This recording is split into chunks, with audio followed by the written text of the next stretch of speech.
Nandito tayo ngayon sa vegetable market. So, ito lang, papakita ko lang sa inyo. Ang sili dito na ilang piraso lang is 30 pesos. Siguro mga 7 pieces. So, ano na. Sa probinsya namin is 10 pesos lang yan.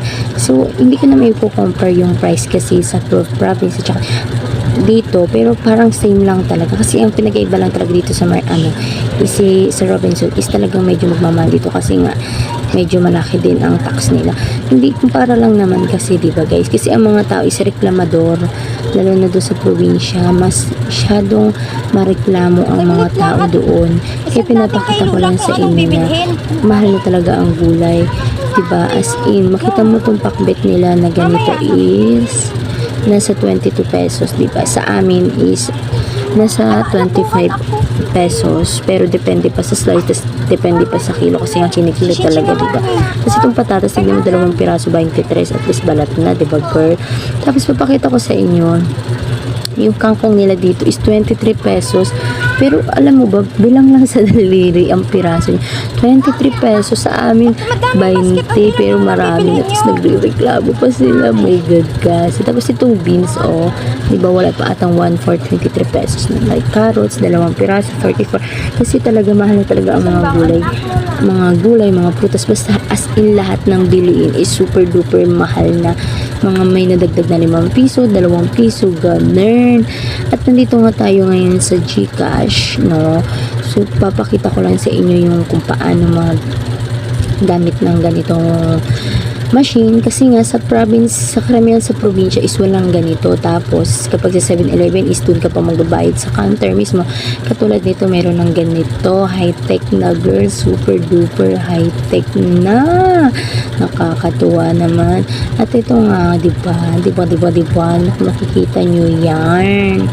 Ganyan lang kung ang gumamit ng pag-cash in. Ito naman is puro cash in, is walang cash out dito sa machine na ito. Kaya binigay ko lang ng sa inyo para pag just in case na napunta rin kayo katulad ko na sa bagong paningin nyo is magagamit nyo at magagaya nyo na hindi tayo magmumukhang inosente, diba?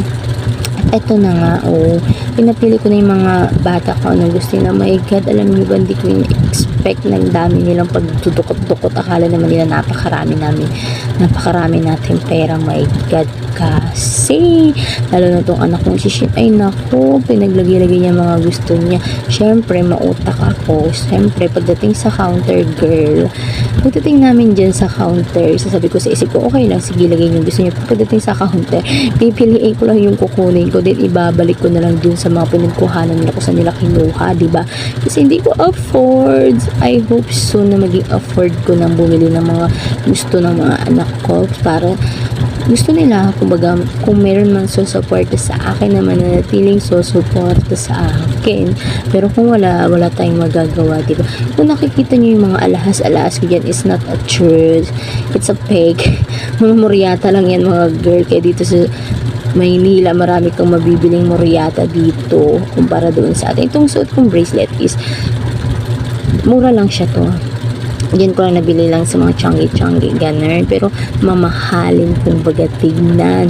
Kaya nga sabi ko, baka pag uwi ko ng probinsya, akala nila nagtrabaho ako sa kung ano. Pero ito hiningi ko lang sa nanay ko. Kasi ang nanay ko mahilig sa mga jewelry na kahit fake, pero parang totoo, kahit fake, mahilig siya. Pero gusto ko din. Parang ang ganda sa katawan, ganun. Mukhang mayaman kahit walang naman tayong pera. At ito na nga, pupunta na tayo sa counter. Yung mga Junakish na yan is may mga bet. Dito sa Robinson Easy Mart is marami ka na din nabibili dito talaga, mga foods, ganyan, mga pangangailangan yung pang araw-araw. At itong anak ko naghahanap-hanap pa ng kung ano-ano, sige, hinayaan ko lang siyang mamili. Pero pagdating sa counter, my god, kasi hindi ko afford. Ito yan na nga, pinili-pili ko na yung mga dapat kong kunin na kaya ko lang bayaran. Tapos yung iba is hindi ko na sinama kasi hindi ko talaga kayang. Pero hindi nyo ba alam kung magkano yung binayaran ko? Umabot siya ng 551, 451, I think 451 ata yun.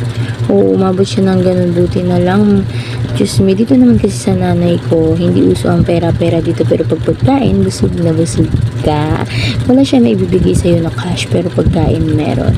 At ito na nga, pauwi na nga kami kasi sobrang napakabigat sa mata ng bilihin. My God, kasi syempre tatawid tayo. Tinuruan ko ang aking mga junakas kung paano tumawid dahil kasama ko yung dalawang bata, ang kapatid ko at saka yung baby Shinji, kuya Shinji ko. Syempre, ayun, tinuruan ko sila kung paano tumawid para paglaki nila marunong na sila at hindi sila mabangga. At ayun na nga, bye bye.